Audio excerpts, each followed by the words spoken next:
అందరికీ నమస్తే. Welcome back to my channel. నేను మీ చరణ్ వెంకట్ కాకినాడ. నేను కొన్ని రోజులుగా స్కూల్ వర్క్స్ ఇంకా ఎగ్జామ్స్ వలన వీడియోస్ చేయలేకపోతున్నాను ఫ్రెండ్స్. ఈ రోజు నుండి నేను వీడియోస్ చేస్తాను ఫ్రెండ్స్. మీరందరూ నన్ను ఎప్పటిలాగే ఆదరించాలని కోరుకుంటున్నాను. ఈరోజు నేను వాయుదేవుడు గురించి మాట్లాడుతున్నాను. అష్ట దిక్పాలకులలో ఈయన ఒకరు. హిందూ మతానుసారం అతడు వాయువ్య దిక్కుకు అధిపతి. ఒక ప్రాథమిక హిందూ దేవుడు, గాలుల ప్రభు. భీముడు తండ్రి హనుమంతుని ఆధ్యాత్మిక తండ్రిగా పరిగణిస్తారు.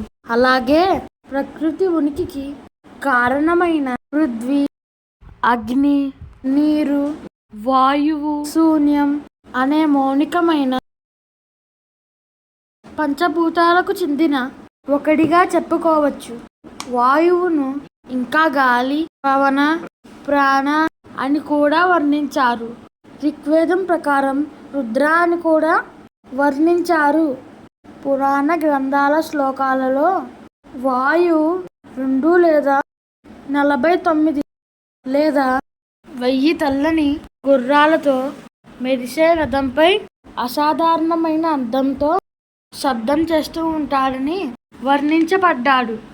అతని రథంపై తెలుపు జెండా ఉండడం ప్రధాన లక్షణమని, ఇతర వాతావరణ దేవతల మాదిరిగానే శక్తివంతమైన వీరోచిత యుద్ధ విధ్వంసకులు అని వర్ణించబడింది.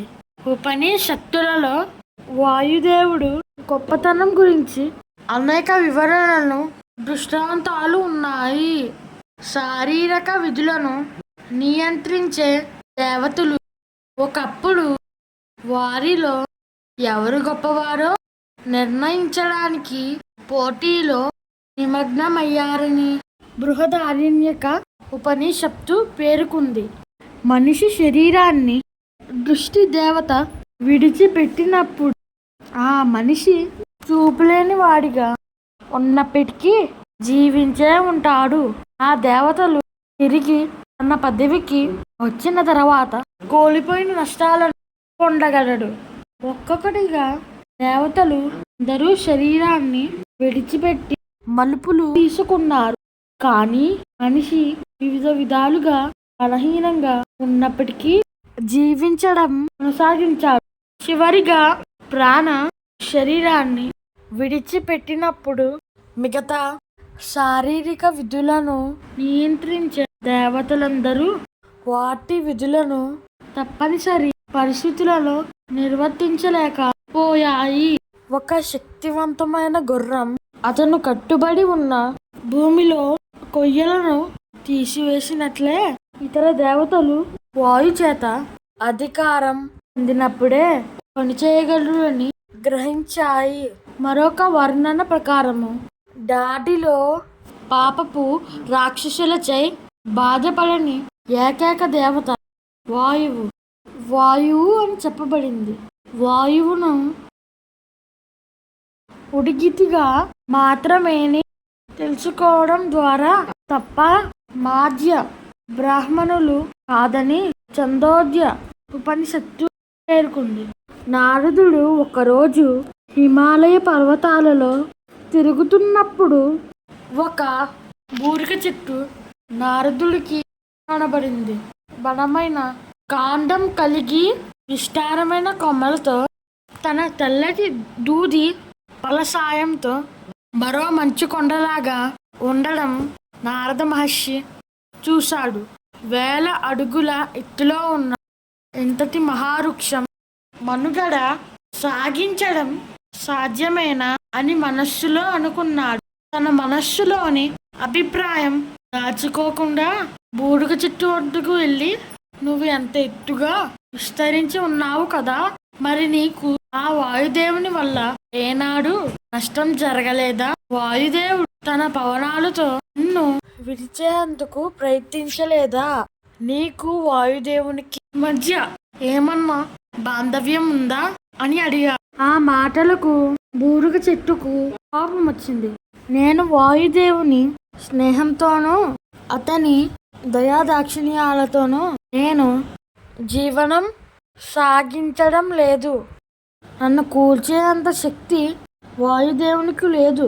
నా బలంతో పోల్చితే వాయుబలం ఒక మూలకి కూడా రాదు అంటూ పరుషమైన మాటలెన్నో పలికింది. నారద మహర్షి ఇటువంటి అవకాశాలు ఎదురు చూడడం అలవాటు. వాయుదేవుడను గురించి నీవెంత చులకనగా మాట్లాడడం సబబు కాదు. అతను తలుచుకుంటే ఎంతటి కొండనైనా కదిలించేయగలడు అన్న మాటలు అతనికి తెలుస్తే నీకు కీడు కలగక మాడదు. నీవు అన్న మాటలు కీడు చేయక మారడని బూరుగ చెట్టు పరుషంగా మాట్లాడిన మాటలన్నిటినీ వాయుదేవునికి చారవేశాడు. బూరుగ చెట్టు తనని కించపరచడాన్ని వాయుదేవుడు సహించలేకపోయాడు. వెంటనే ఆగమేఘాల మీద బూరుగుని చేరుకుని, ఒకనాడు బ్రాహ్మణుడు నీ చెంత సేద తీరేడన్న కారణంగా ఇన్నాళ్ళు దయదల్చి నీ జోలికి రాలేదు. నీకు చూపిన కరుణ నీలో కృతజ్ఞతను కలిగించకపోగా గర్వాన్ని తగిలించింది.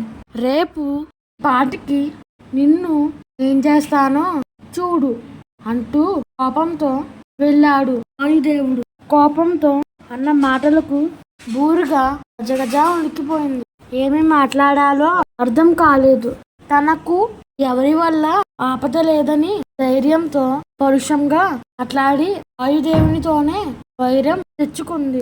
నారదుడు చెప్పినట్లు వాయుదేవుడు నిజంగా తలుచుకుంటే ఏమైనా చేయగలిగే సమర్థుడు. అతనికి నిదురుడ్డి ఎలా నిలబడగలను?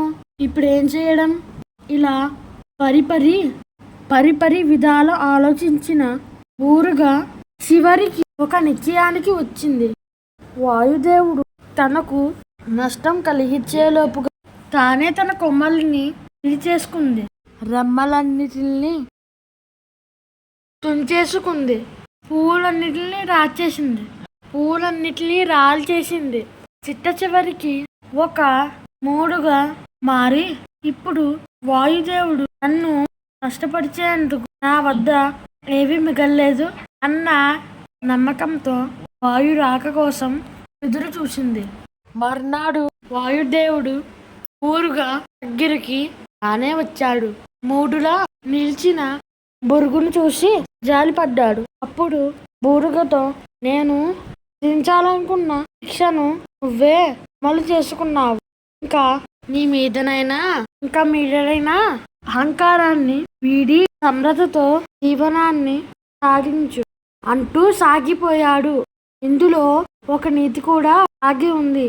పెద్ద చిన్న తారతమ్యం లేకుండా తన పరిమితుల గురించి ఆలోచించకుండా ఎవరితో పడితే వారితో విరోధం పెట్టుకుంటే ఏం జరుగుతుందో బూరుగు కథ తెలియచేస్తుంది. గర్వం ఎప్పటికీ పనికిరాదనే నీతిని పదే పదే నిలిపిస్తుంది. చక్కనైన ఓ చిరుగాలి ఒక్క మాట వినిపోవాలి. ఉష దూరమైన నేను ఊపిరైన తీయలేను. చిరుగాలి చెలి చెంతకు వెళ్ళి అందించాలి నా ప్రేమ సందేశం. నారు గుడిలో నా తలుపులను ఆపారు గుండెల్లో పూజలను. దారి లేదు చూడాలంటే దేవతను, వీలు కాదు చెప్పాలంటే వేదనను. కలతైపోయే నా హృదయం, కరువైపోయే ఆనందం. అనురాగమీ వేళ అయిపోయే చెరసాల. గాలి చిరుగాలి చెలి చెంతకు వెళ్ళి అందించాలి నా ప్రేమ సందేశం. చక్కనైన ఓ చిరుగాలి ఒక్క మాట వినిపోవాలి, చక్కనైన ఓ చిరుగాలి. ఒక్క మాట వినిపోవాలి, ఉషా దూరమైన నేను ఊపిరైన తీయలేను. గాలి చిరుగాలి చెలి చెంతకు వెళ్ళి అందించాలి నా ప్రేమ సందేశం. నా ప్రేమ రాగాలు కలలాయే, కన్నీటి కథలన్నీ బరువాయే. మబ్బు వెనుక చందమామ దాగి ఉన్నదో, మనసు వెనుక ఆశలన్నీ దాచుకున్నదో. వేదనలేలా ఈ సమయం, వెలుతురు నీదే రేపుదయం. శోధనలు ఆగేను, శోకములు తీరేను. శోధనలు ఆగేను, శోకములు తీరేను. శోకములు తీరేను. గాలి చిరుగాలి చెలి చెంతకు వెళ్ళి అందించాలి నా ప్రేమ సందేశం. చక్కనైన ఓ చిరుగాలి, ఒక్క మాట వినిపోవాలి. చక్కనైన ఓ చిరుగాలి, ఒక్క మాట వినిపోవాలి. ఉష దూరమైన నేను ఊపిరైన తీయలేను. గాలి చిరుగాలి చెలి చెంతకు వెళ్ళి అందించాలి నా ప్రేమ సందేశం.